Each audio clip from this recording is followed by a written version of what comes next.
Good evening and welcome to tonight's two performances, two shows in one night.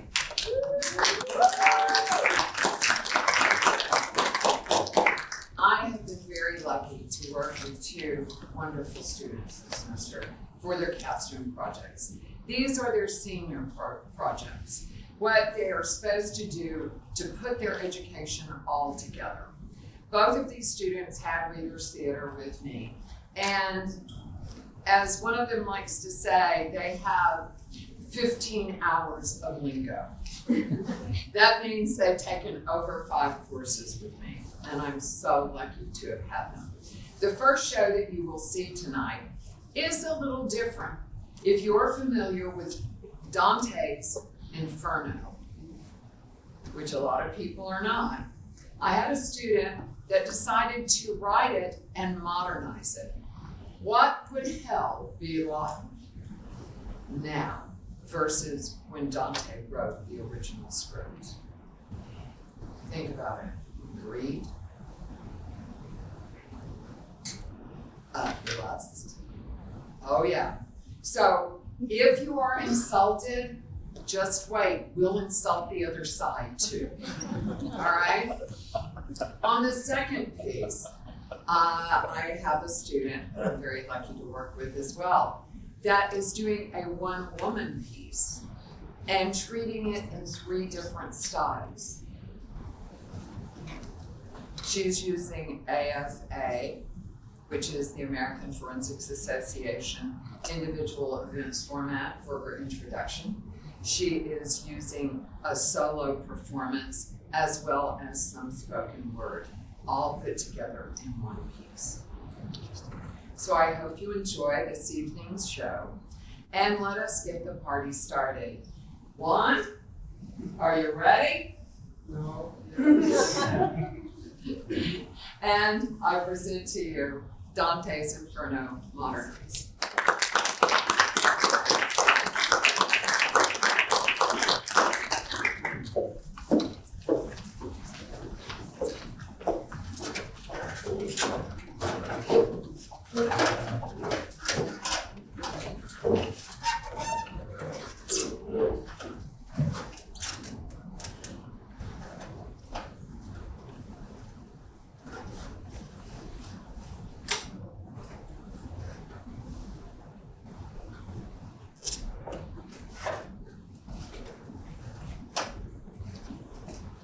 It's the destiny of a child laid upon them from the moment of their birth.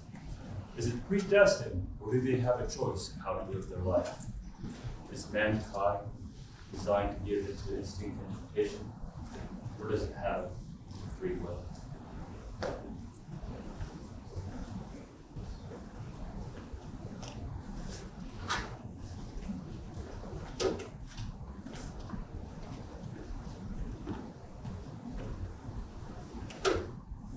Welcome to the first step towards your corruption, for you are far from being as great as I am.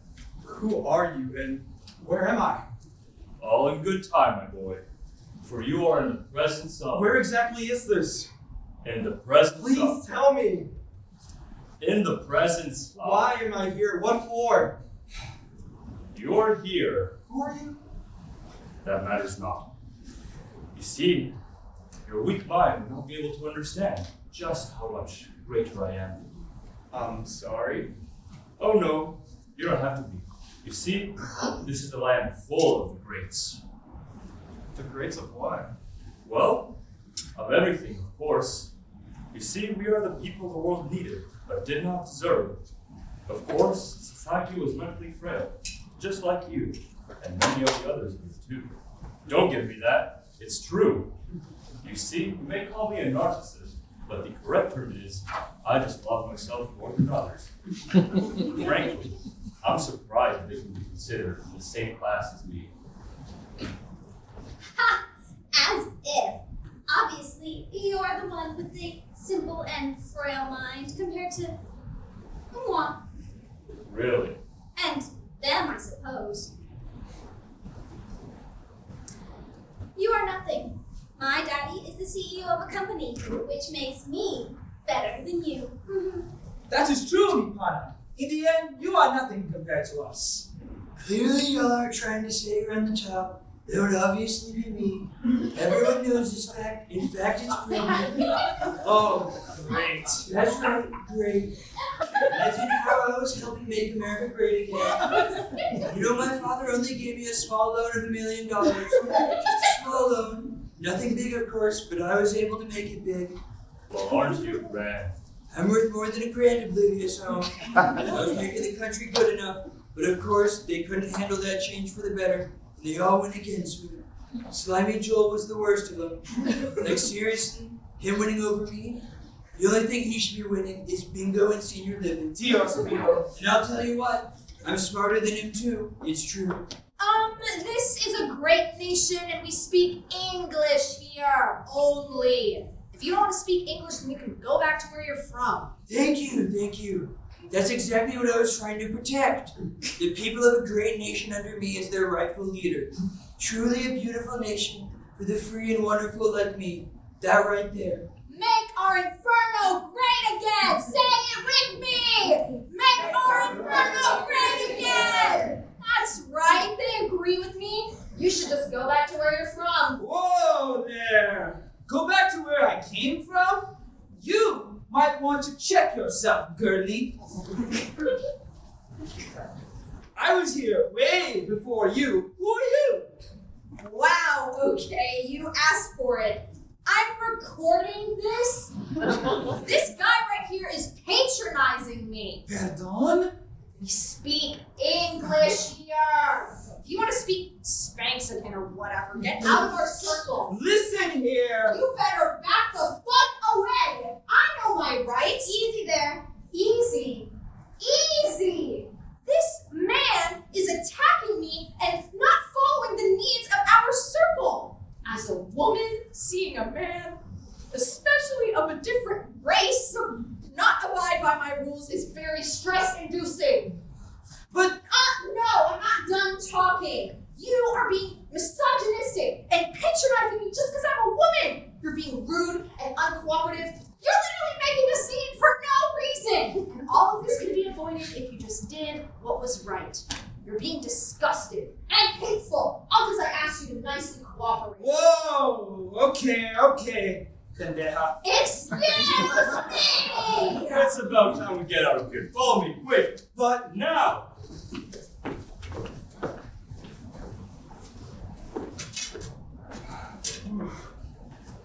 So what was that about?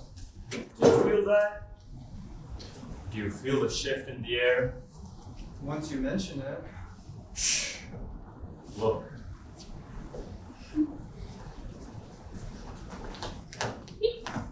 Oh, what a thing of beauty. yes, that is what I want. What I need. That sure is something. That it is. Humans as a species sure embrace that feeling, don't they? How could we not? The warmth it brings inside. How one can be at ease yet feel as butterflies are scanning around in the inside. To feel happy for someone, but to also be sad when they're sad. Love is a sacred feeling. Love? Yes, love. That is not love. Look closely. Oh my God. They sure say that. Oh God. How could someone do this to something so sacred? I know, poor guy. But to each their own. I personally would not let a woman go that far. That's all you have to say? Just hope she isn't too rough on him. Come on, this isn't a joking matter. I don't know. It's best to be joking around and passionate during such an intimate moment. That right there. That was an intimate moment. You should take it slow. Enjoy it. Show what you feel in the end. Especially when creating a new life. He's gonna have a new life. Oh, come on. At least she was enjoying it. Hello. Have y'all seen this like super cute chick? She's definitely of age. I gotta get out of the way. And she's a cute face, great body, and it says she's down for casual in her profile. Hi, are you Timothy? Durstiny? Yeah, oh my god, you look just like your photos. Yeah, and you look good. Not what I was shown. You make it work. Yeah, what can I say? It's just the lighting and the angles that make me look different. Oh well, so your place of mom. You know, I had something else in mind. I hope you don't mind others joining. Yes. I mean, cool. It's cool. Come with me then, Tiger. What? I know.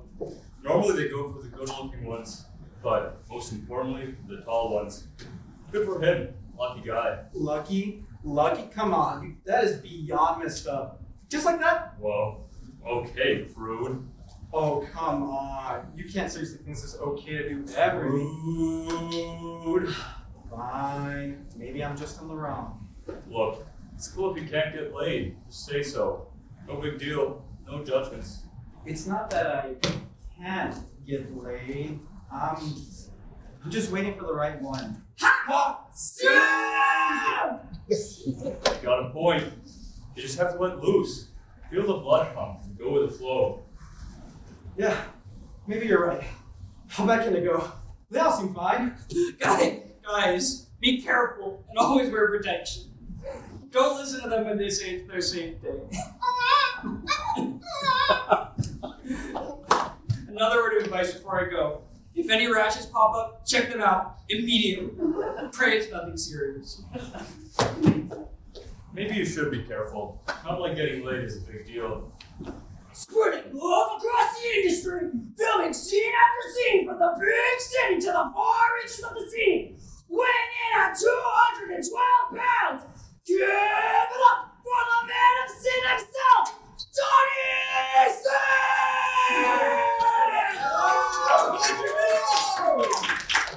And in this corner, a roaring terror in the ring and a certified freak in the sheets. There's no way in hell you will be fired or handed an NDA if you stand up to this man. He who needs no introduction, Vince McMahon! That's right. No chance in God's green earth I will lose, especially against someone like you. You're going down like many people before you, just clamoring for a push, huh? Well, you'll get one. Yeah!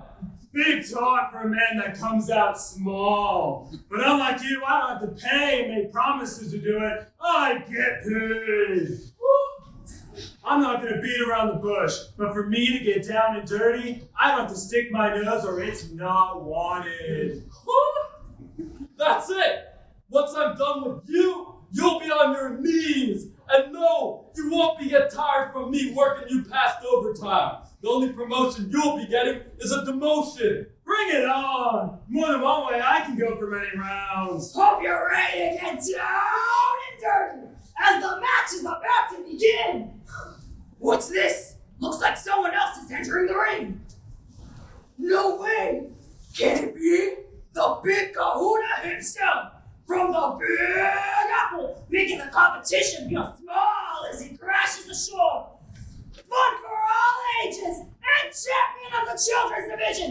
Give it up for Afri Johnson! Hello, boys and girls. Time for Papa Effrey to teach you a lesson. If you're nice enough with me, I'll make sure to bring you down to Casa de Effrey for a long and luxurious vacation. Who will be our champion? Who is truly able to get down and dirty? Who is the king of the freaks? Stay tuned. We'll be back after the break. It's all just BS in the end. Let's keep on going. To where? You'll see.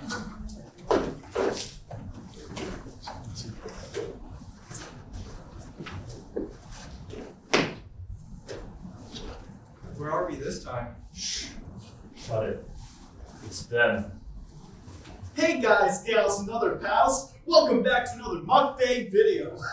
Today, we're doing the Ricky Dish Challenge, which is 25 McChickens, 12 Big Macs, 6 large fries, 3 orders of 20-piece chicken nuggets, and 1 large Coke.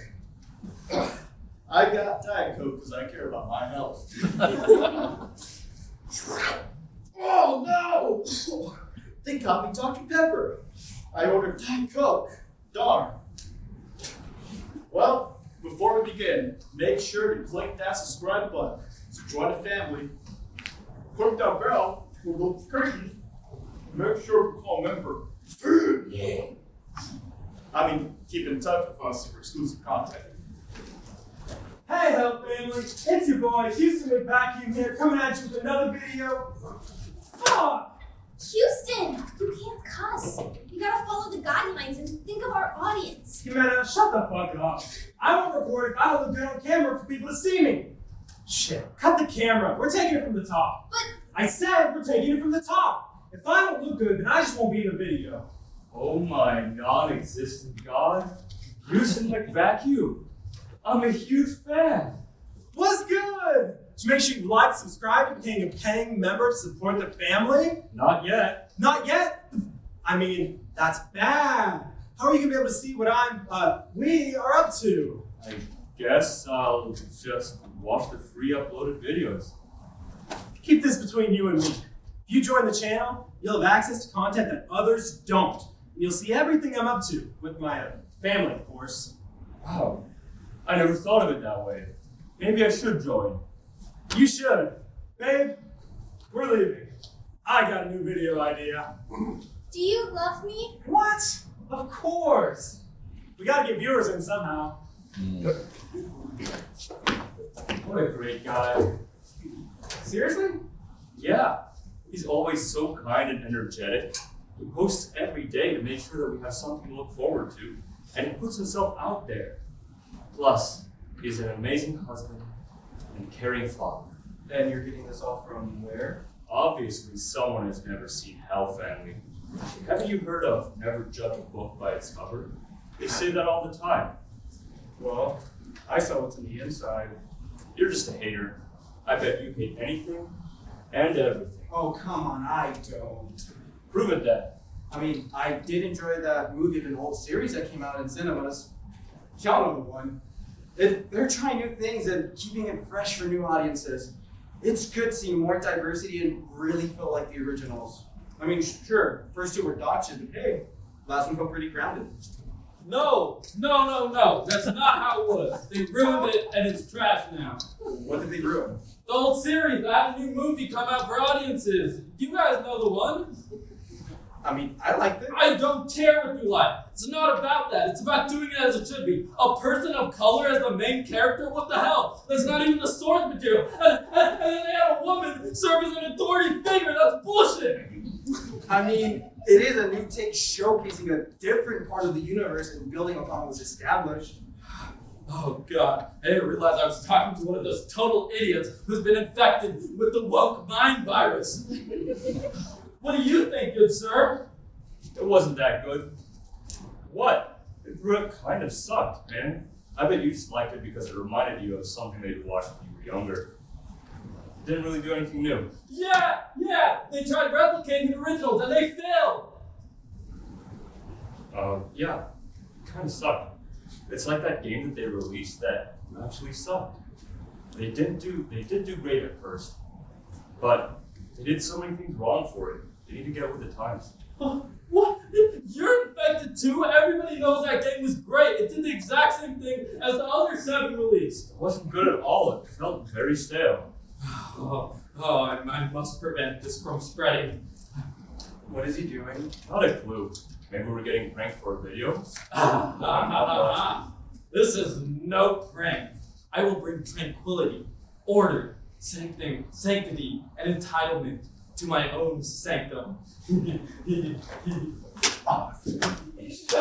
You want some? You want some? Yeah! Dude! Stop! Screw this. We're out.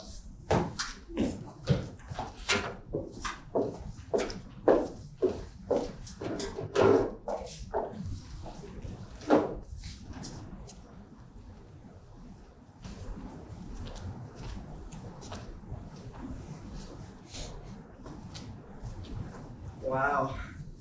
She's pretty. Sorry, my friend. I only have eyes for one. You're married? What? No. I only have eyes for one model. I'm a She's one model kind of guy. model? Yeah, like she is.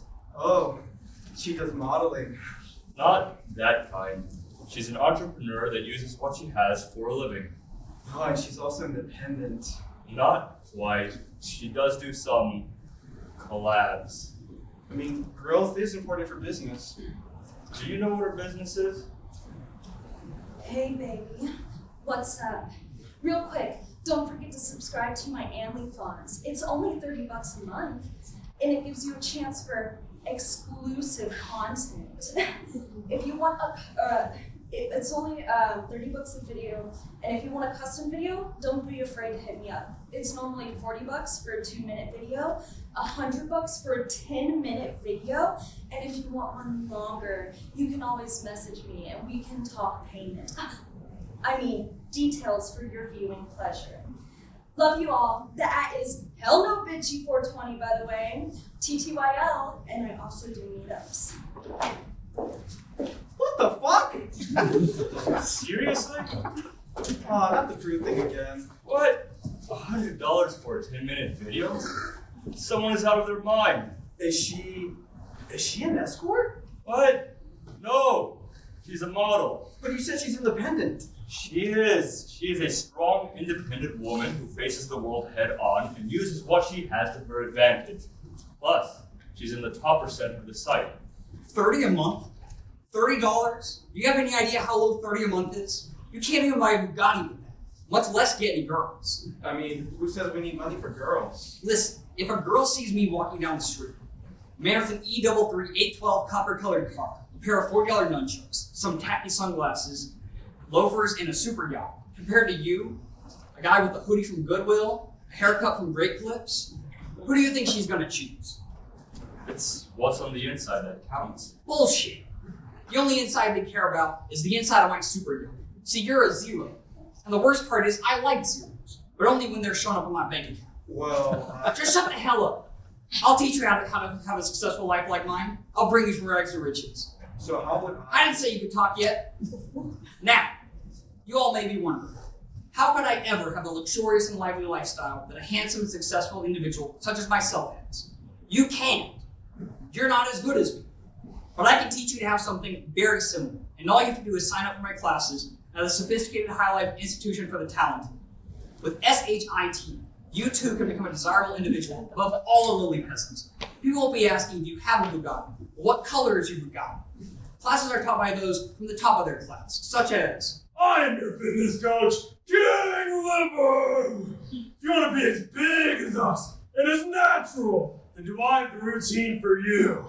All you have to do is a ton of exercise, consuming a ton of raw meat, and a healthy dose of every type of steroid to look and feel this good.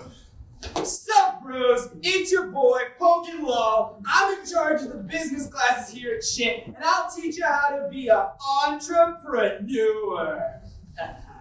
From creating a barely passable sports drink that sells due to clout more, like my pride drink, available in stores, by the way, so get yours while you can, to be able to start your own crypto coin, manage and promote it to reach millions of dollars in revenue, to successful replicals, to keep all the money to yourself, and put all of the blame on others.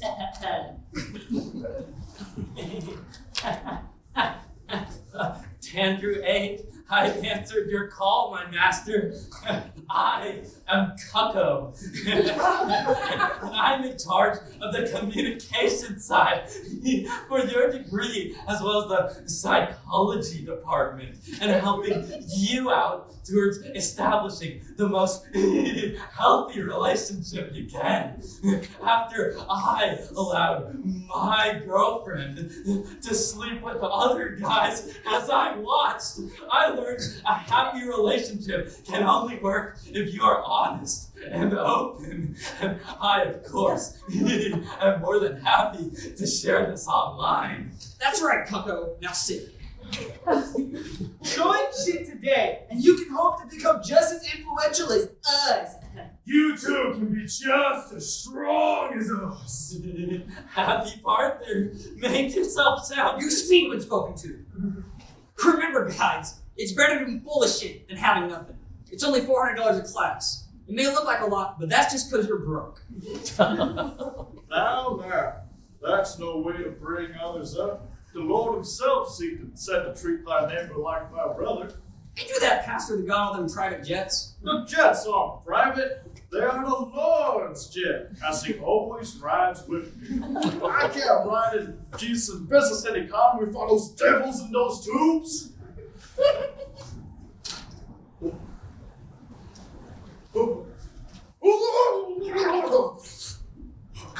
Brothers, sisters, children of the Lord, he has just spoken to me, and he asked me name.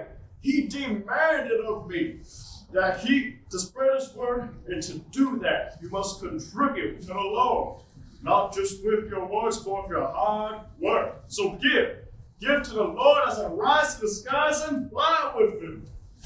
This is the day. This is the day that the Lord has made. that the Lord has made. I will rejoice. I will rejoice And be glad in it. and be glad in it. This is the day that the Lord has made. I will rejoice and be glad in it. This is the day. This is the day that the Lord has made. This is the day.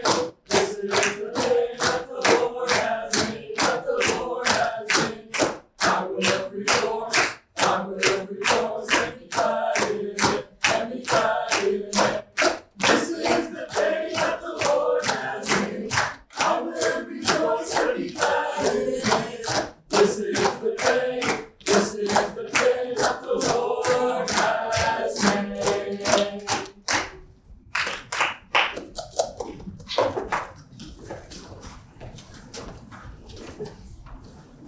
You know, I think you could learn a thing or two from shit. Whoa, say fool, you know where you're at, Holmes? I'm sorry. That's right, you better be sorry. How the hell you finna rep those colors on blood turf? I don't mean no trouble. Trouble, bitch, I'm finna show you trouble. Oh shit, what's good, homie? Hey, take care, blood. What was that about? It's something that they like to call repping the right colors. They only like to see red. That's a bunch of nonsense. Nonsense! I'll show you nonsense. What the hell of blood and crit territory when y'all know y'all ain't supposed to be here. Oh shit, my bad, God. I was a dumbass blood for a second. Stay cool, G. You see? This one wants to see anything but red. Just to prevent anything, you stay on that side, and I'll stay on this side. You got it? Don't be ridiculous. So, what's the deal here? All I can really tell you is avoid eye contact, keep your head low, and under no circumstances should you provoke anyone. Just pick up, babe. I love you. I didn't mean to cheat on you. It just happened because you didn't treat me right. Hey, this is Savannah. I can't come to the phone right now as I'm probably crying my eyes out or recording my lovely family. Leave a message after the tone. Beep. God damn it! Why? Is everything okay? Is everything okay? Does it look okay? Wait a minute, didn't I see you guys before? Oh my god, Houston. Can't believe it's you, man. Oh, hi Houston. Hi, Houston. That's all. Do you have any clue who I am? Give me one reason why I shouldn't be giving shit out of my Oh man, whoa. Back off, Houston. Shut the fuck up. You'll be next. Well, easy there, man. The only thing that's gonna be easy is how easily I'm gonna knock your teeth out. Chill. Just think for a second, okay? I am thinking, and I'm chill, bro. It's okay, man. You're just having a bad day. It's not okay. I loved her and she kicked me out like I'm nothing. She was my everything. Wait. Think about your channel, huh? How would she feel? My channel? That's right. I need to make things right so I can go back to her. I need to make things right so we can upload again. Yeah. Hell family, am I right? That's right. Give it up for the Hell family. Come back, babe. Tell anyone about this, and I'm suing for defamation. You make any videos, and I'll copyright strike them and take them down. Take all the money you have and ever make. Got it? I've got some good lawyers.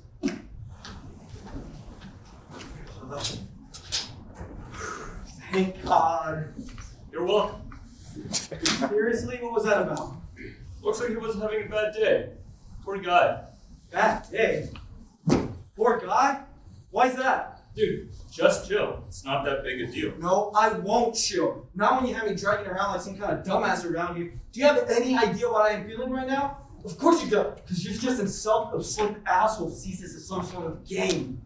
Say, man, what you doing with my homie Omi over there? The fuck you doing with my dog X? They not playing with you? Better hope you ain't let you try and get fucked up to get home. I got you last time, man. What the hell are you talking about? Nah, you crazy up there. Tripping like usual. Tripping. Tripping! I'll show you tripping!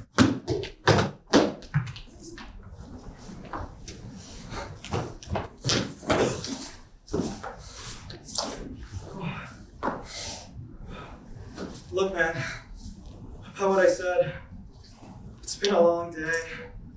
Far from home, and I don't know what came over me. Save it.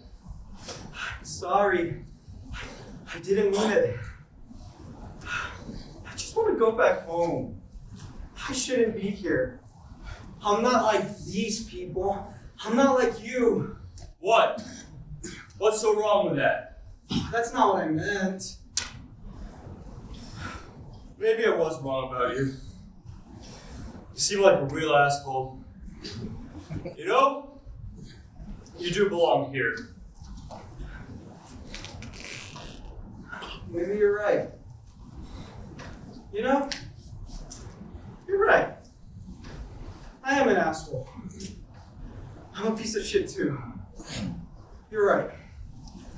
And? I'm a prude too. Is that what you want me to say? Yeah, well, come on up then. We can't get you out of here with you sitting around all day, can we, Prude?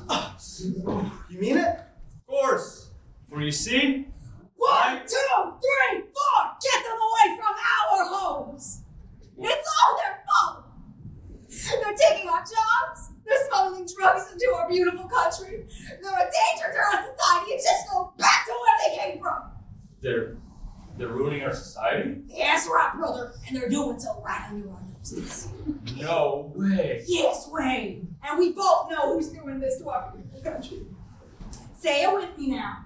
Y'all say it with us. They can't shut up all of us. We stand stronger together. Those illegal aliens. What? No. It's those illegals ruining our great country.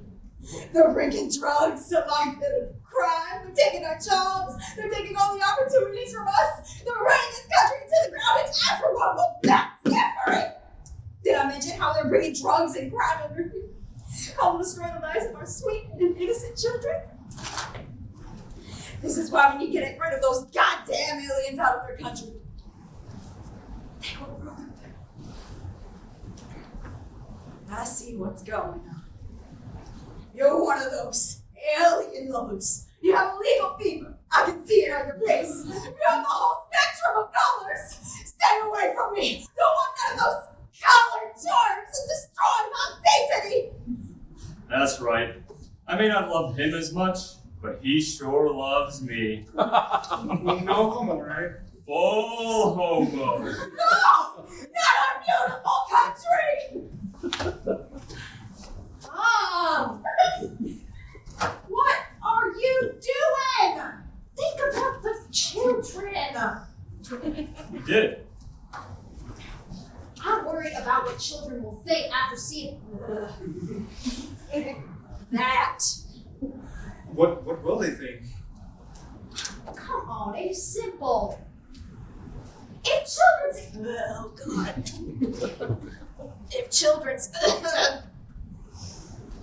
If children see this, then they too might think about how they might be gay. What? We are? You can't hide it. I can see it on y'all's faces. My poor babies are going to look at this and they're going to think it's okay. This is not how love works. But isn't love just love? Love should be between a man and a woman, as is intended in God's holy text.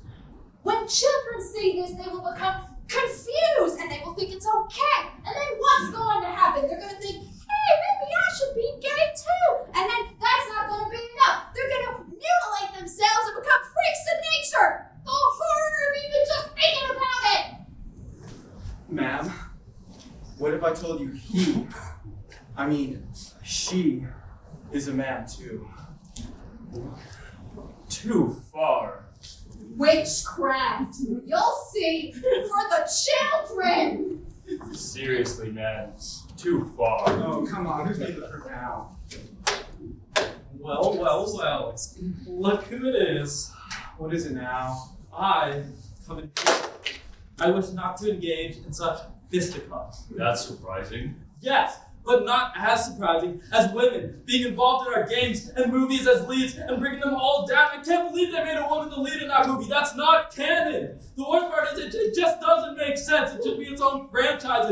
And don't get me started with women being in shooter games. What the hell is that? Yeah, no, let's go.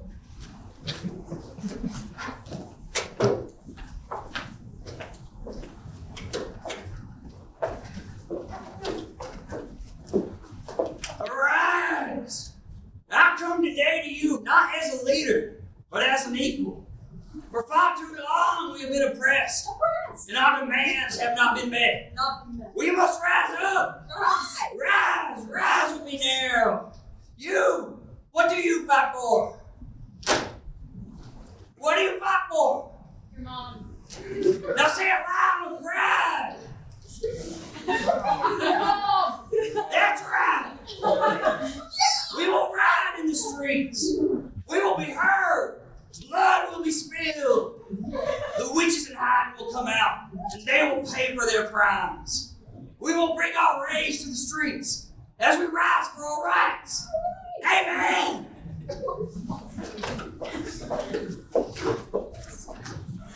You feel that? The warmth and the tension in the air? Yeah, it feels heavy. Yet not as heavy as their fist and the rage they have in their hearts against the world. Oh, that's bad. Not at all. Think of all the good that has come from it. So you see, violence has been a key factor for our growth. I read it on Facebook. The outcome behind every great leader is a battle that must be won. I don't think that's what they meant.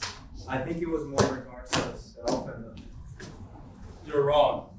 He's right. You see, behind every nation, behind every city that stands is gallons of blood that has been spilled as their foundation. With each drop spilled, we climb closer to a utopia. The sweat, the tears shed serve as the very mix for our structures that stand tall while theirs crumble in the dust.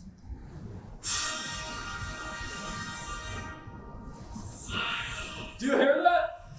The Red Terror itself still thrives. It seems our fight was not a success. We will continue to spread our wings of freedom to eclipse the glow of the red vile aura. The red is not fire, but the red are the brightest in the night.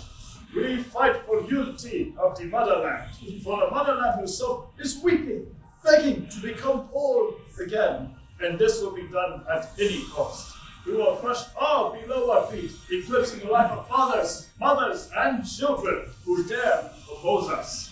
Their mistakes come from their families' past, and that sin can never be forgiven. Those who dare oppose us shall know the wrath as we come out with our fangs. May they hope the downfall is swift and painless. That is why I fight, to protect what is sacred, to be able to live another day. But what about peace? There is no peace. War, it may be an option, but it is a primal instinct to fight. You think if a rat knows they're bigger than the others, they won't find a way to establish that dominance? They will. Would a walrus simply lay to the side if it were fatter than others, knowing he'd be able to crush them effortlessly, establish his dominion? Glory! The glory that comes with the crushing of others is what we need to establish dominance, to make sure our flag flies high and proud. Surely there was another way, though, right? Everyone thinks that. No one acts upon it. I remember it as if it were yesterday. A small village. It was incapable of protecting itself. The smell of gunfire, excrement, corpses, pools of blood, huts burning to ash, innocent people. It flooded the setting. And you know what the bitch of it is? It wasn't an order. It was a want. We wanted to do that. We chose to go ahead and slaughter those kids in the name of freedom. Yeah! Anything to see one justice through. That wasn't the only instance of a massacre, and it certainly won't be the last.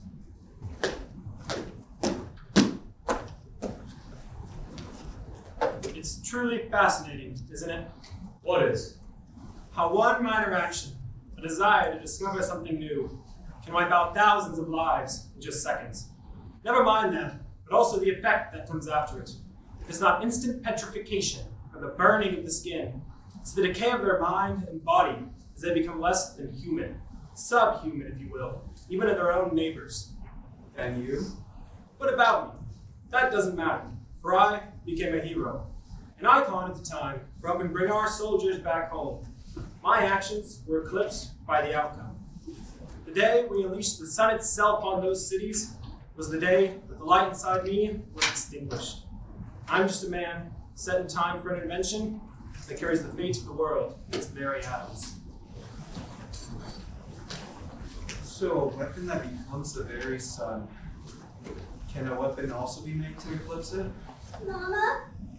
Papa? Brother? Mr. Kitty? Excuse me. Have you seen my mama? Hey there. Where's your mama? I don't know. We were eating breakfast after Papa came home from work. We had bread. I like bread. What happened? We were eating sweet bread that Papa brought home with him. Mama woke up my brothers so we could go to school. And there was this scary siren that we heard. It was so loud, and then a big kaboom was heard. Our house came down, and now I can't find my mama and Papa. Oh, God. Have you seen them? I'm sure they're here somewhere. Come with me. No, I need to find them first. What if they're looking for me? You'll be okay. Just come with us. Mama? Mama? Where? Yes, Mama, I hear you. Papa, I feel tired. Sorry, Yo, I can't play right now. Hey, stay with us. Don't sleep. You can't be tired. Come on. We can play. I'll just close my eyes for quick, Mama. I love you.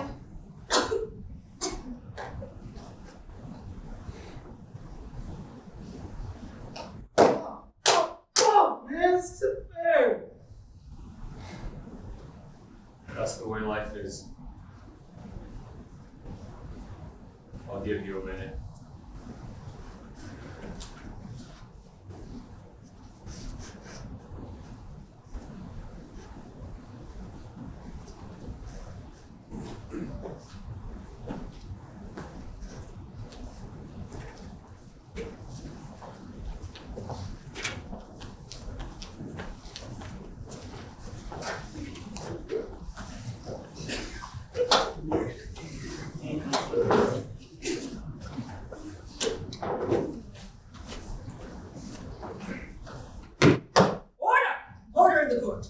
And there I was, minding my own business and making sure the ballots were properly counted. I guarantee that over 5,000 ballots of Americans that voted for me went missing in Georgia.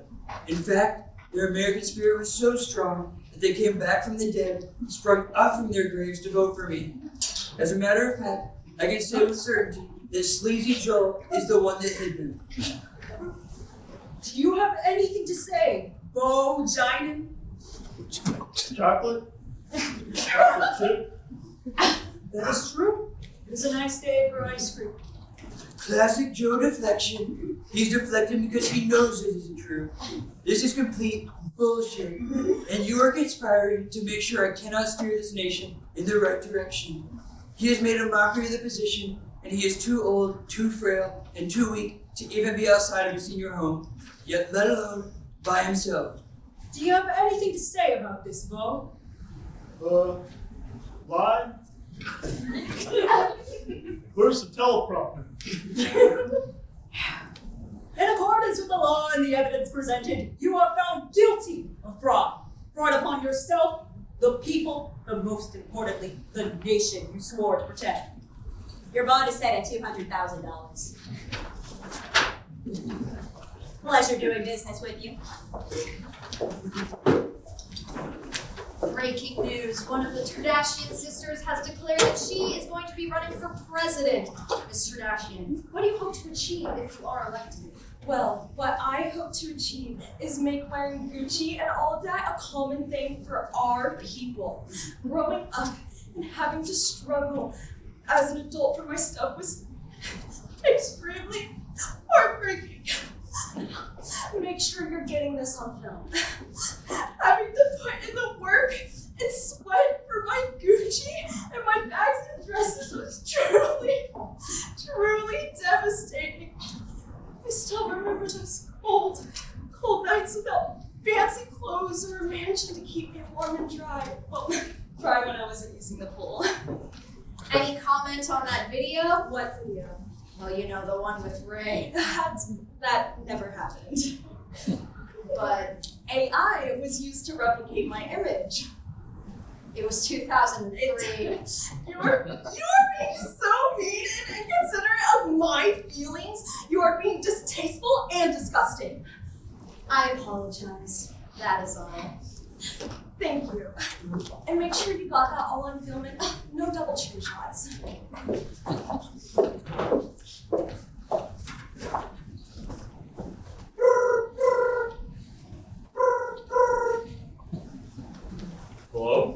Hello? Hello, my friend. I am calling you about your healthcare status. What about it? Do you have healthcare? I do. Ma'am, it shows on computer something wrong with it. I can fix it. I need your health card number, the 3 numbers on the back, and the time and the date of your death. I don't have one. Okay, ma'am, okay.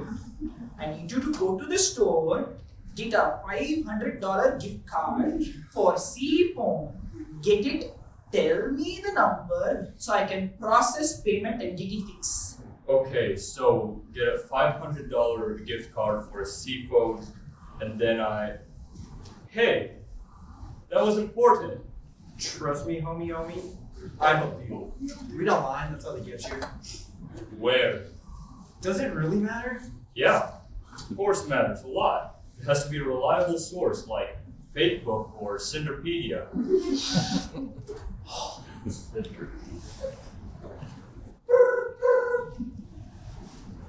Oh, my man! How's it going, Rockstar? Who is this? How classic! Oh, it's the man that gets you the cash. So listen, I've heard you're making some waves and going around. I got good news. We'd like to invite you on our show so you can share your story. I get to be on television? You know it. So the way it's gonna work is... Don't say another word. Just shut up and sign me up. Great. Shut up! Sign me up! All right, we'll see you soon. Great. And that was? Good news. We're gonna be on television. Come on, we gotta go. Hurry up, we can't be late.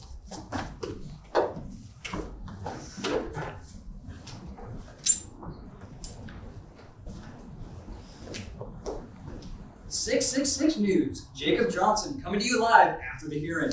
Donald Trump was convicted on false allegations and faced a rough, gruesome, and unjust trial. Fortunately, due to generous individuals, he was able to get out on bond and is now on his way to his penthouse. Back to you, Tom. Thank you, Jacob. In other words, it seems that the immigration and drug issues are growing exponentially. And side by side, we have an expert, Dr. Richard Heisenberg, joining us today. Dr. Heisenberg? Hello, Tom. Thank you for having me on today. Well, thank you for joining. So, as you can see in this chart, the more influx we have of illegal immigrants, the more drugs are brought in and spread among the populace. In addition, there's an additional effect in which jobs disappear, along with many of our tax dollars. Golly gee, well, thank you for sharing, Doc. Oh, don't mention it. Most of my research comes from what I've seen, and unfortunately, it has not been pretty. Brown is the new white. I just knew I had to share my findings and let others know of this terrifying discovery. In fact, my colleague, Miss Gonzalez, helped me with my research as well. Thank you, Richard. You're too kind. So growing up, I witnessed the shifts firsthand and the detrimental effect it was having on us as students. Ever since, I had a passion in studying the shifts and what effects they come. Miss Gonzalez, are you not of the excess melanin variety? I'm sorry, Well, you are a bit tan when compared to us, see? What are you implying? Well, Miss Gonzalez, when comparing oneself to restaurants, would you not be of the Mexican variety? Tex-Mex at best? Me? One of them? Don't you dare compare me to them. I am a citizen. I have no doubt of it. That is just the name and the excess melanin. I am not one of them. I don't look like them, and I will never be one of them. Cut! Hi everyone, welcome back to the Eileen DeGeneres Show. I'm your host Eileen, and today we actually have a special guest joining us. I've actually known this individual for years, and I'm so happy to have them come out today. Please give a round of applause for O.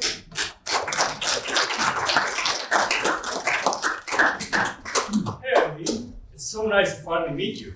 Longtime fan of the show. That's great. So, word is you've been going from level to level, seeing what all there is to offer. How's that going? It's going well. There's a lot of things to take in and see. I'm actually going with someone. His name is... I don't care about him. I care about you. What's the best thing you've seen so far? Well, there was one time I met some gangbangers and even a famous YouTuber. Unfortunately, it's not all just dust and ashes, and it becomes unbearable. The question was just the best thing.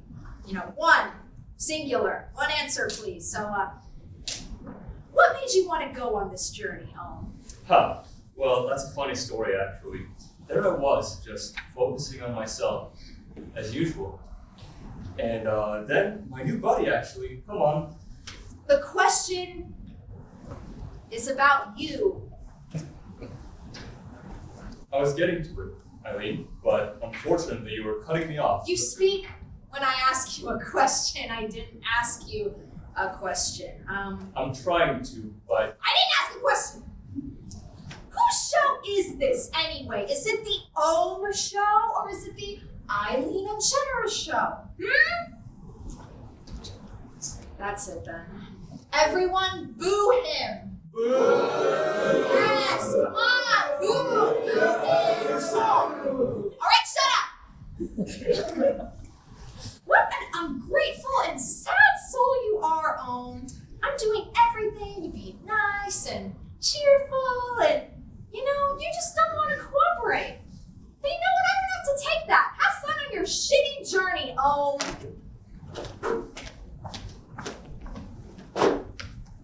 Sorry that happened, man. It's fine. At least I got to be on television. Ha! As if! Well, at least I tried.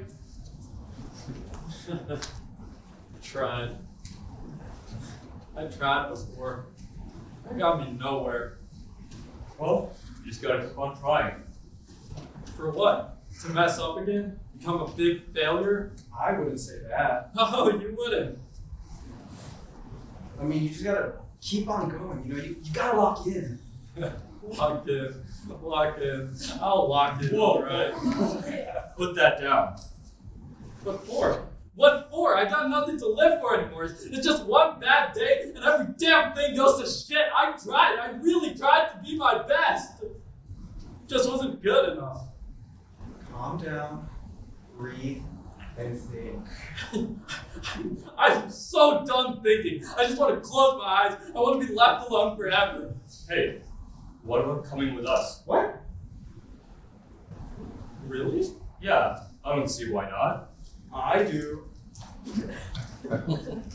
Do you guys really mean it? Yeah, you could learn a thing or two on the way. Why didn't I think of that? The journey it's not about the destination, it's about the whole experience. Christ. Oh, we don't believe in that here. So, where to? Well, further down we go. Where's that, my good friend?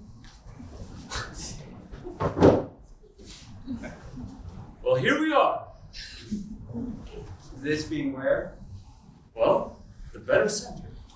The origin point, if you will. Oh yeah, I read about this online. So it's like the self or something, I don't really know. Yeah. So, So what did you guys learn on the way? absolutely nothing, you know? I already knew all of it, I guess. I'm smarter than everyone else. How about you? Honestly, I kind of realize how shitty we can be. Like, no matter how hard we try, things aren't always meant to work out. Then we have these negative traits that get to us at times. Well, tell me, do you have any of those traits? Me? Yeah, you. No, not at all. Are you certain? I'm pretty certain. Really? Wasn't someone a pathetic lying piece of shit? What? Oh, no, that's right. Look, I'm you. You're me. But I'm the true you. I'm the you that you wish to hide from others. And that's the difference between you and me. See, I'm not scared of showing everybody who I am. Well, you're just an ass. If I'm an ass, then you're an ass as well, jackass. What do you want?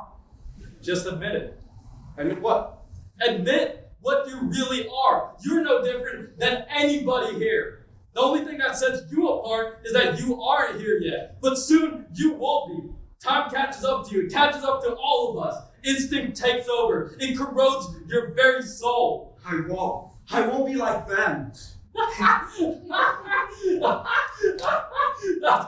exactly what he said. Now look at him. Rotting in here, just like the rest of us. He is what he has become, and you too will be here. Why? Because you hide yourself from the whole world. You're weak. You're ruthless. You're self-centered. You only give a shit about looking good. I'm not always. I don't do that. You do, and I know this for a fact because I am part of you. The repressed hatred you feel, not just towards the world, but to yourself. All the times you come close to breaking your moral code, it's been nourishment. It allowed me to grow. I'm finally taking over.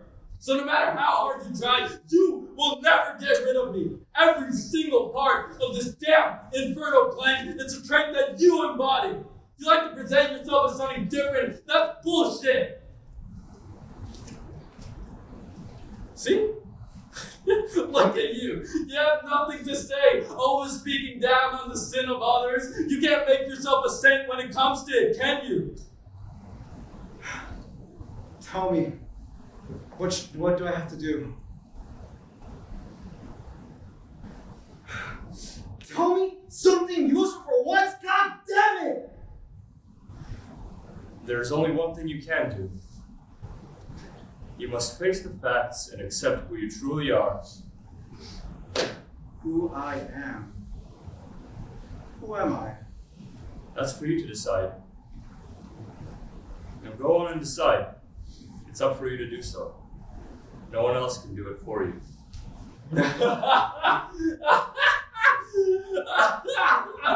Give in to yourself. Give in to yourself. Imagine all the pleasures lined up for you. The ecstasy. It will be yours. Drugs, money, sex, food, fame, glory, superiority, power. It's all yours. Yeah, you're right. You're right. Only I can decide.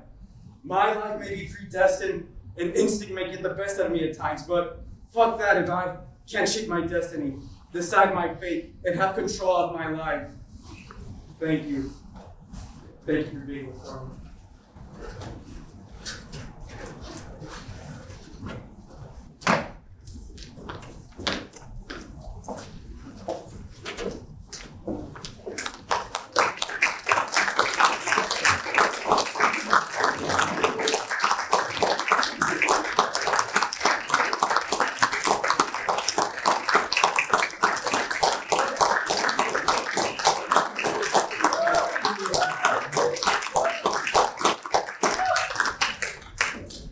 All right, we will take a quick 10-minute break.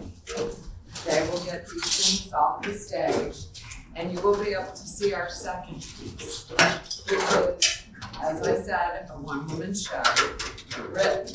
Now, first of all, I thought I would tell you that before you see the show, the second show, Savannah wrote over 115 pages of manuscript. 115 pages edited. Then she turned it into a Reader's Theater production. Then was still not happy with it, and then chose to write a one-woman show. I promise you, it's not a happy show, but it's a great show. Please come back. Thank you.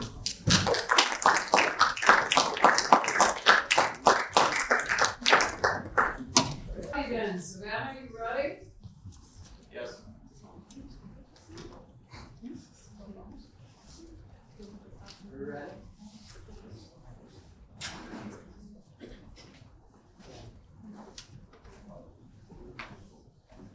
Savannah.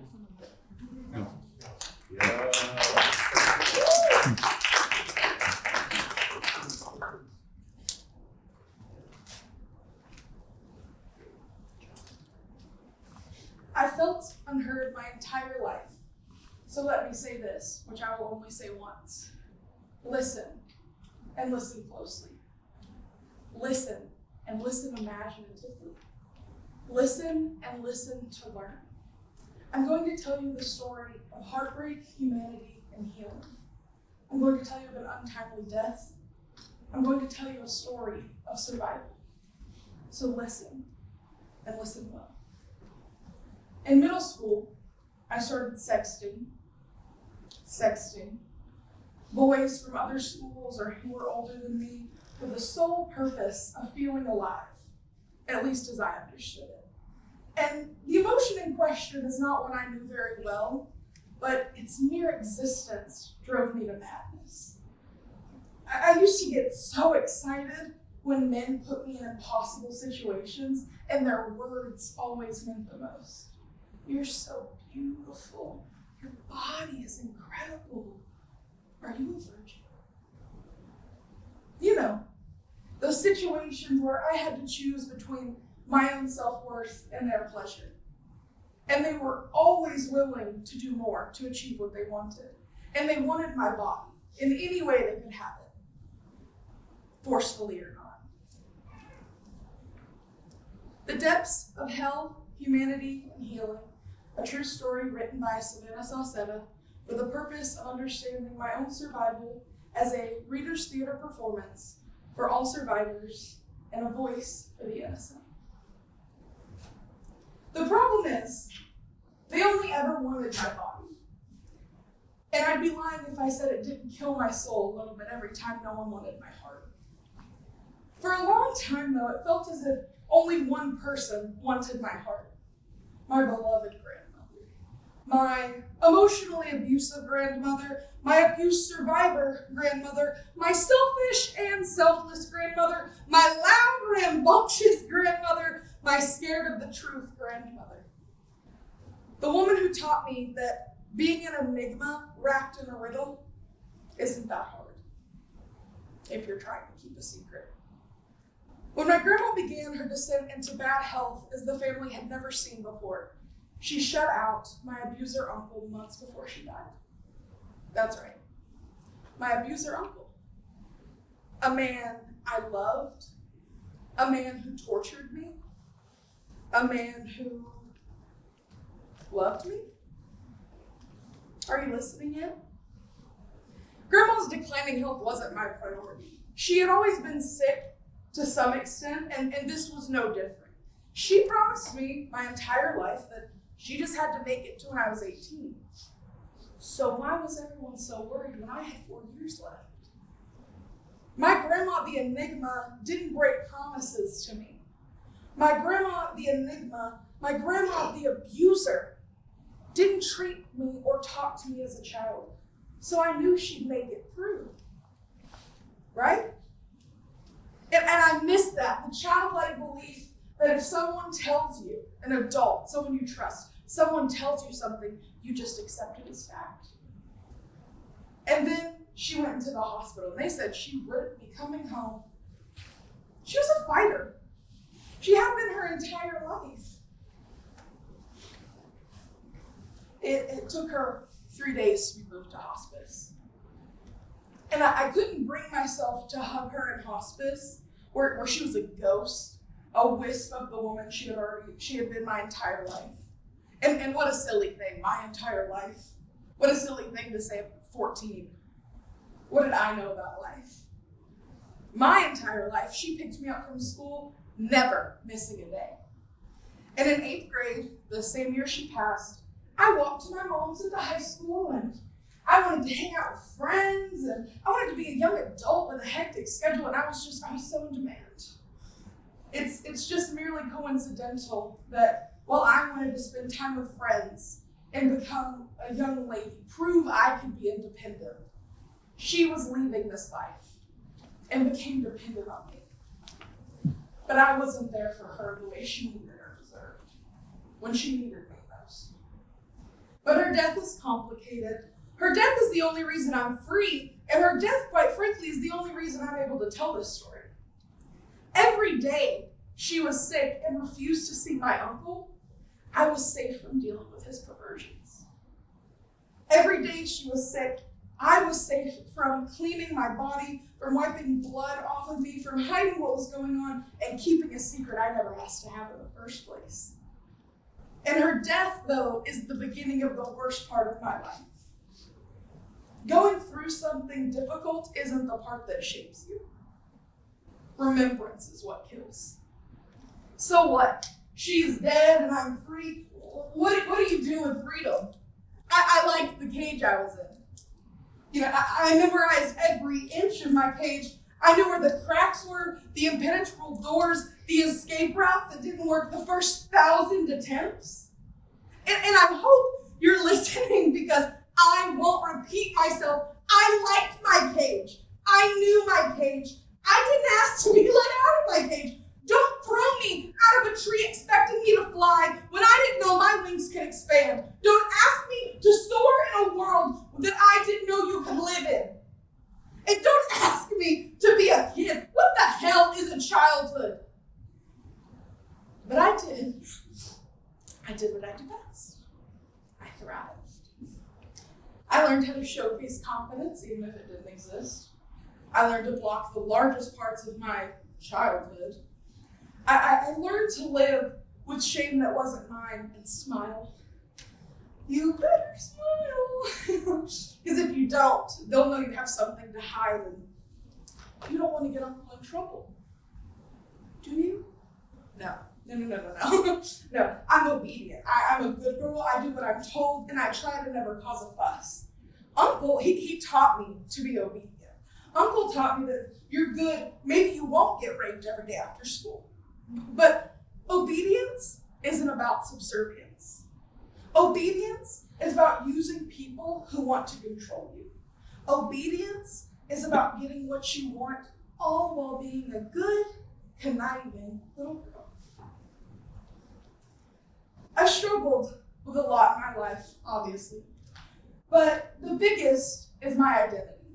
I've never been enough for any one specific culture. And I want to be all things, all the time, all at once, as much as I can. But I rarely look inward and try to identify who I am without my culture. I'm a villain to some, a bystander to others, and rarely a hero. However, my story doesn't begin with me crashing into Earth in a spaceship or getting bitten by a radioactive spider. It begins with a perversion, an unknowing girl, and the power of silence. The hallways of my grandmother's home. A 3-year-old walking to her room, juice poured down my shirt, the juice I was drinking that he takes and pours down my shirt. The first time he's seen me naked, he touches himself over his pants, and I remember the way my body moved.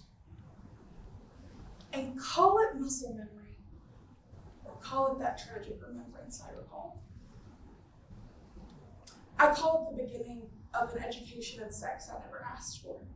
He does this often. He does this despite my tears. He does this more and more. And I sneak, and I watch Law & Order SVU.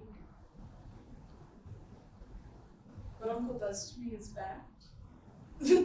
he can't know. He loves me. Right? He does things that hurt me, but he does things that hurt me to help me. Right?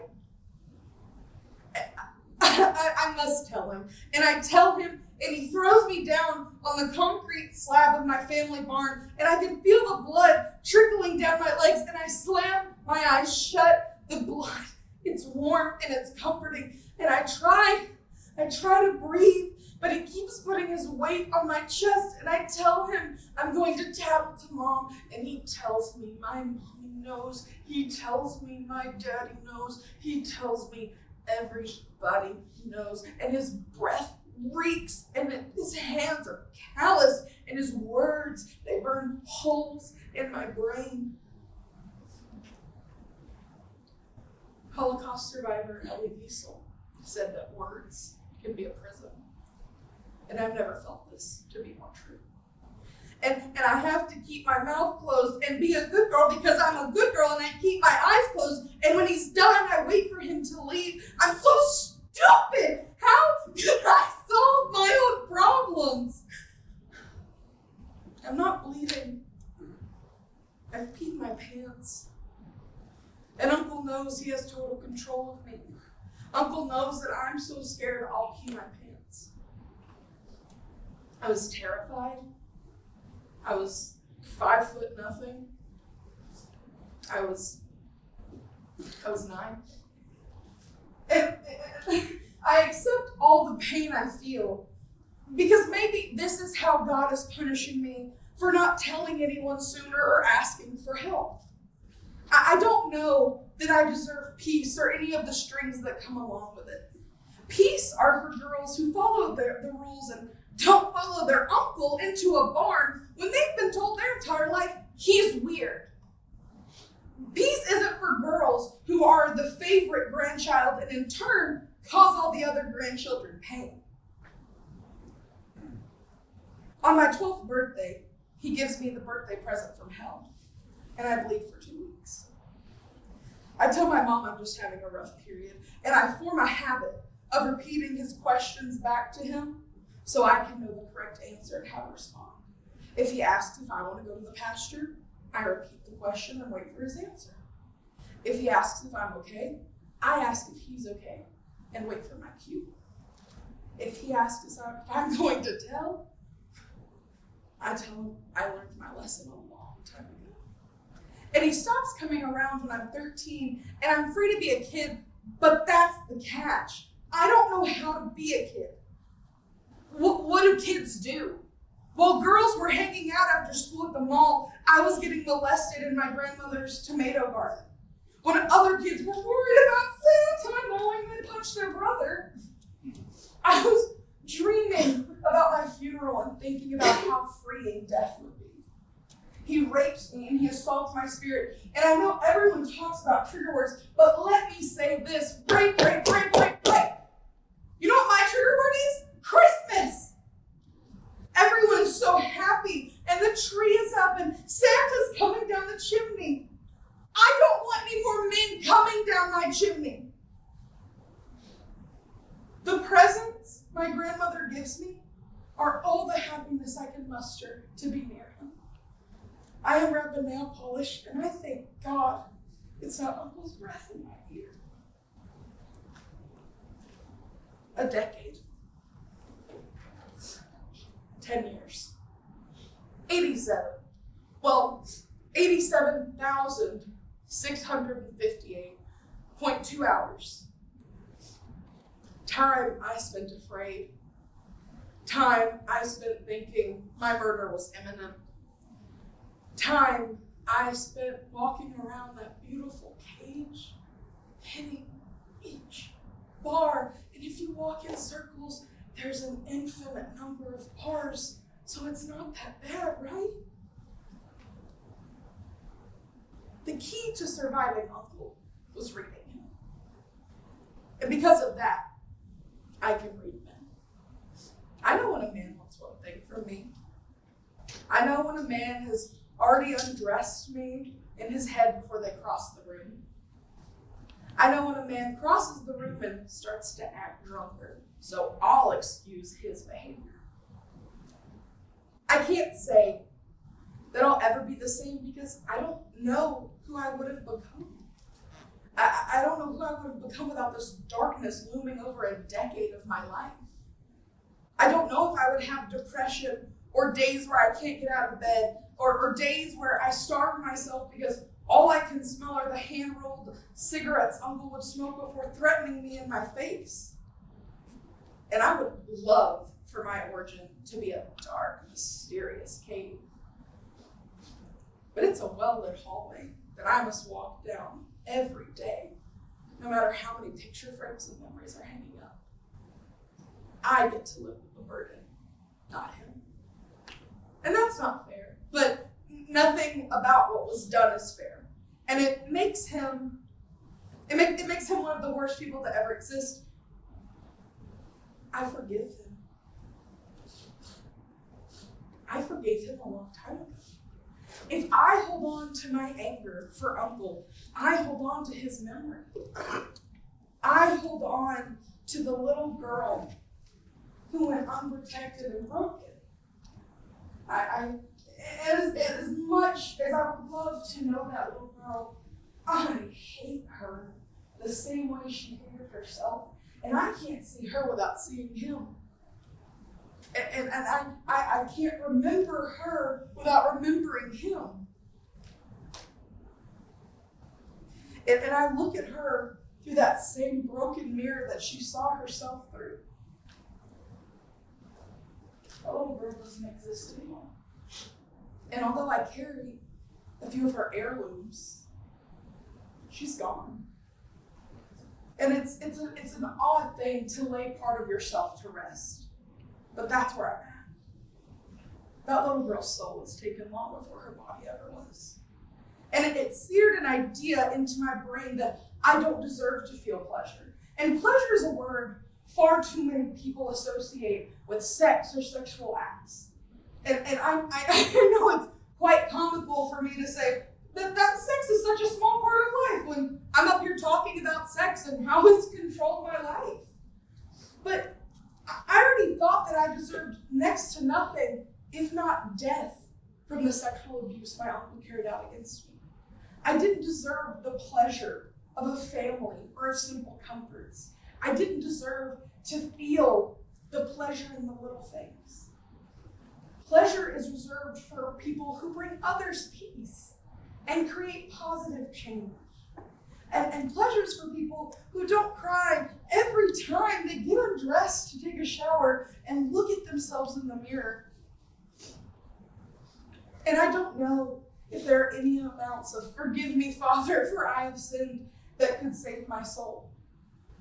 I don't know if there are enough self-help books to fix the overgrown jungle that lives within the cage of my skull. I don't know if there's any amount of love that I could feel for another person to change who I am. So what is this survival I speak of? Survival is getting up when you thought you couldn't. Survival is finally having confidence in a classroom to raise your hand and answer that question because you've known the answer for a while. Survival is forcing yourself to do normal things again and again and again until you can start to breathe again. And survival is me, and survival is you. Survival has and will always be the goal for humans. But things change. And the monster that my uncle created, she survived. And that clock struck midnight, and I turned back into a girl. But survival, it's back, and it's forth, and it rips me forward, and it pushes me back, and it uproots everything that I've tried to plant, and it ruins everything whenever it wants to. And survival is worse than the thing you must survive. I have to relive every day of my life each time I wake up. My God, when is enough enough? Who decides when I've done everything I need to and I don't have to keep reliving this? And survival is those small moments in the morning when I wake up and I'm just a clump of cells and I'm nothing else. And survival it's the torture of being alive. And it's like this roller coaster. And although not a game, I'm somehow losing, I'm somehow winning, I'm somehow doing my best. Survival is knowing that Uncle was the first man to violate me, but the first of 5. The first of understanding that, well, first out of 5. It's the understanding that no one is coming to help me. The first of knowing that if I can survive this, I can survive anything. Which is how I survived Josh, my high school boyfriend. I'm 15 and a 17-year-old boy looks my way. And all the girls in my class, they were like, oh, you are so lucky. I'm not sure about luck, but maybe fate. I mean, 15, 17, he's a little older. I'm good with older men, right? And I shared my dreams with him, and he would whisper in my ear how successful, I was gonna be. And, he was just like, oh, I know you're gonna make it. And I met my match with Josh. I met someone more conniving, calculated, exploitative than myself. I met someone so evil that they could change the color of their soul to match the paint on the walls, the blood on their hands, the bruises on my body. And I let myself open to someone who was damaged. But I opened to the abuser, not the abused. And I let him take me under his care and use me as his next victim. And I willingly let him consume my every breath, every movement, my existence. And I have no doubt Josh told boys how much I would want it, how much I'd wait for it. The truth is, I could sum up our sex life in one word: disappointing. It was as disappointing as his emotional range, his grades, his pitiful search for a father figure. And in his head, I'm sure it was incredible, but it was simply unfortunate for me. It's like being told, oh my gosh, there's one last gift under the Christmas tree, and unwrapping it, oh, it's a Fruit of the Loom socks. And I give credits to him for parts of my acting abilities. It was a rehearsal. It was a practice for the real thing. And the practice for, in the moments he wasn't playing games with my throat and making me see black spots for his pleasure. But escaping him was beautiful. Escaping him was incredible. I started to taste food again. I started to breathe and really fill up my lungs, and maybe it's because my ribs had finally healed, but I started to love things again. He expected me to be him and drop bombs and blow up city blocks, take hostages. But I planned a coordinated, pointed attack, a singular missile through his heart that destroyed the control he had over me. So, are you listening? Because I haven't told you the best part yet. We said goodbye to Grandma. We said goodbye to Uncle. We said goodbye to Josh. But I don't die in the end. I find love. And I find happiness. And I find humanity. I want love, and I can always tell, even if others can't, that I am always on the edge of slipping into something so dangerous. But I love that feeling. For a glaring moment, I'm not a child rape victim. I'm not the slut from high school. And I'm not the girl who stayed with someone who abused her. I'm just floating on a rock in space with everyone else. And there are steps I take. And each time I take them, I arrive at the same conclusion. I have to be fine. And I'm most familiar with D, short for denial. She's been with me my entire life. Thanks to her, I was able to keep my biggest secret from my family for 17 years. And if you're trying to figure out how long 17 years is, 9/11 happened around 25 years ago, and yet it hasn't impacted me nearly as much with waking up with a secret burning a hole through my heart. I denied myself the ability to ever feel as though something bad was done to me. And I think it's because I had to be fine. And growing up, my older sister, she was going through a lot in school, like bullying. So I didn't feel like I had the right to complain about what was going on in my life. And my parents didn't do this to me, it was fully internal. But as harsh as it may sound, I wanted my parents to have a normal kid that presented next to no problems, right? I had to be fine. And are you listening? I had to be fine. That's what I do. My business card said, "This bitch can be fine."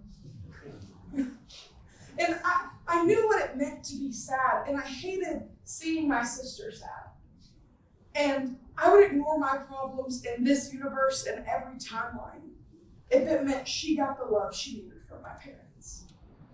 I would go through what I did with Uncle in 1,000 different scenarios and end up at the same conclusion if it meant she got to feel love for 1 second.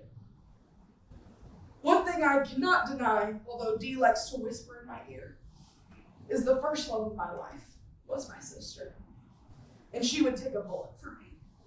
Now, when I'm with Josh, I would have taken a bullet for him, but honestly, I knew then and I know now that he would have pushed me in front of it before I had a chance.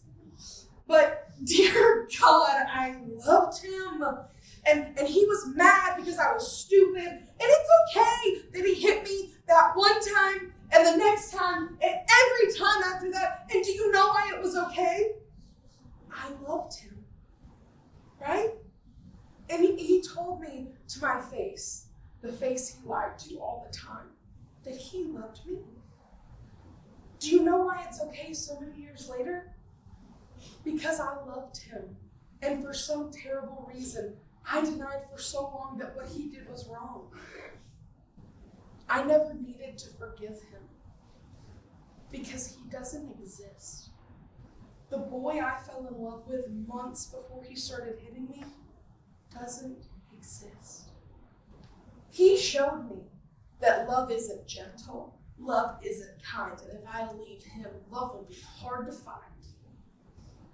And although he betrayed my trust and did things to my mind and body that he can never take back, I don't need to forgive him. Because after denying the terrible things he did to me, I got angry.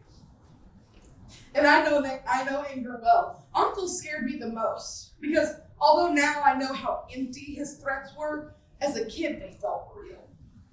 The way he would get in my face and spit on me after he was finished and still upset with me for what reason I'm not sure. But now that I've experienced life a little more, I know who the scariest person is to me. Call it growing up. Call it realizing that what happened to me was bad. Call it wisdom. I grew up, and I was no longer that little girl smiling through her abuse. I was drunk with rage.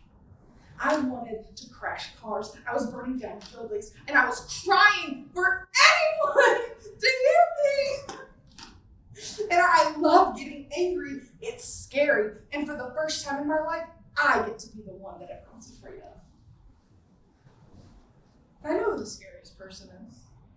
I've personally seen her plan out how to tactfully kill someone and torture them just enough to where they're in insufferable agony and hanging on and begging her to kill them. And instead, she walks away and leaves them there to slowly die. I've seen her throw things that almost hurt me.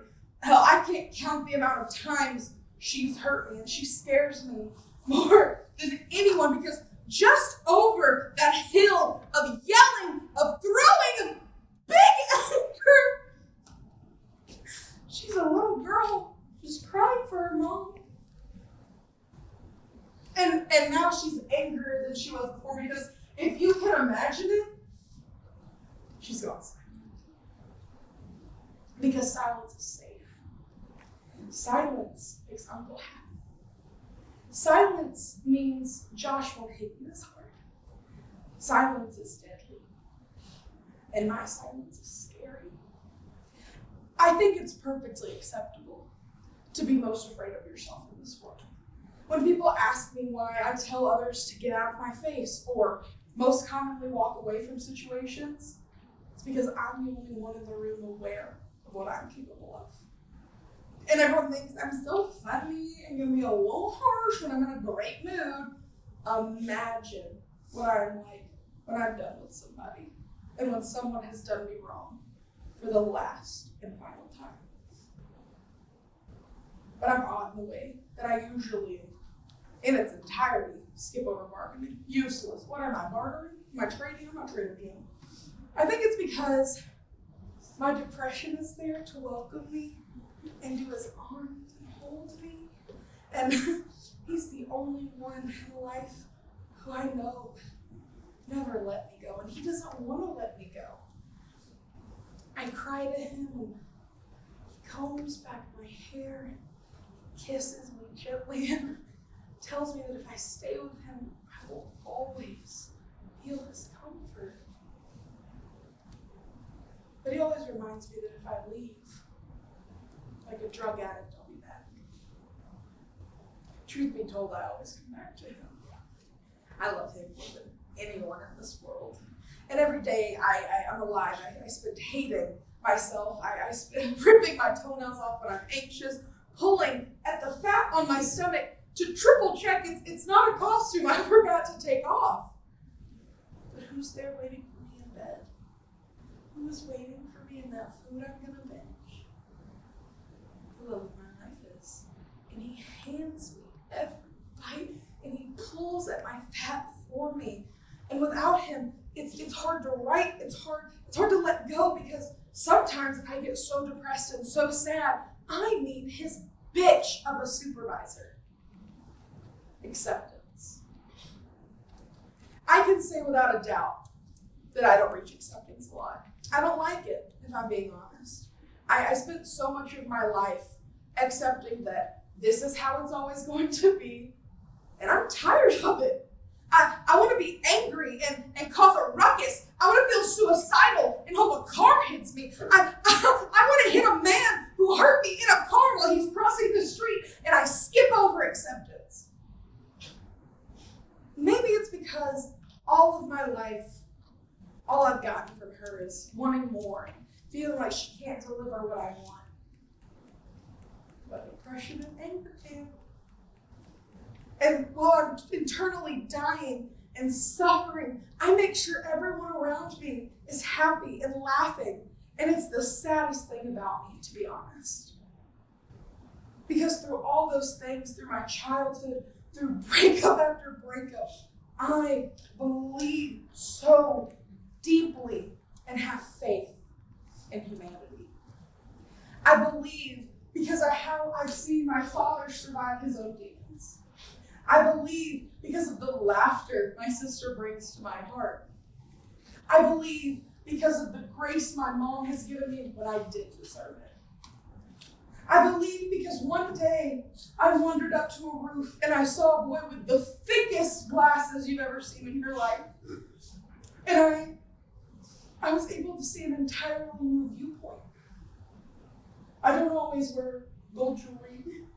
Sometimes I wear sterling silver, especially when I'm with Sterling. The boy that taught me that love is kind and love is patient. And most importantly, love doesn't violate who you are.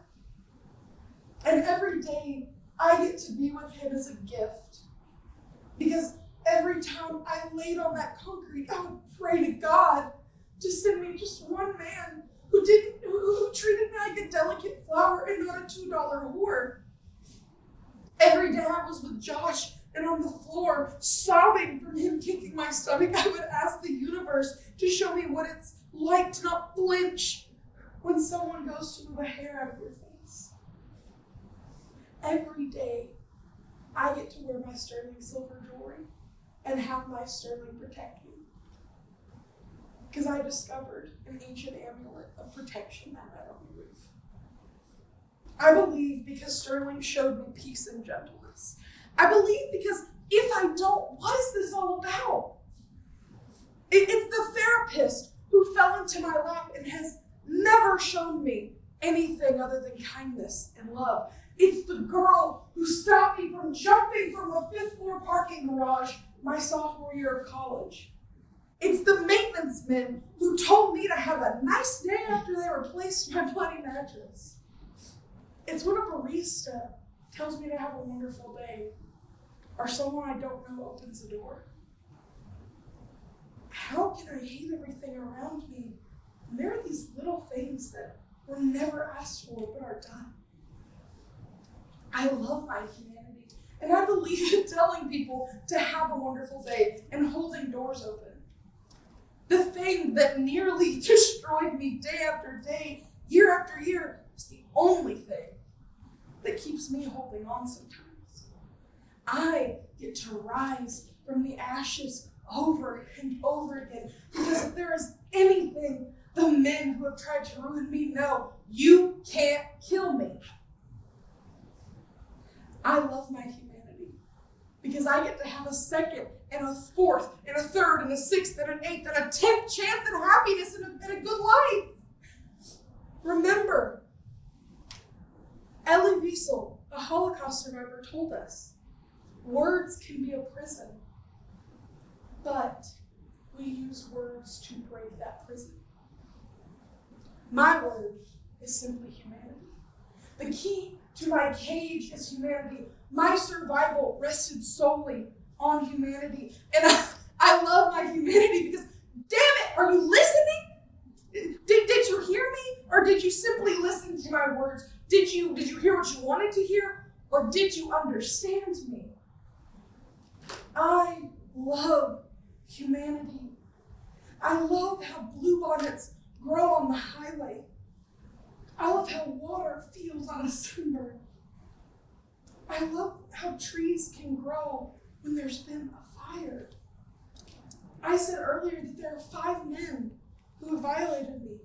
And for each one of them, there are 1 million who would never hurt me.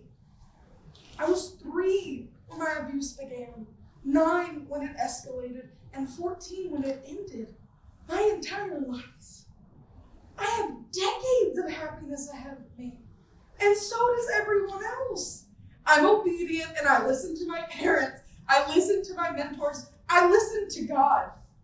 And I'm so lucky to know a free life. I am. And I'm so lucky to be able to understand the cage, I think. And I don't always have faith in myself. But in the back of my mind, there's something that's always felt like a heartbeat. And it's always told me to have faith in humanity. So I do.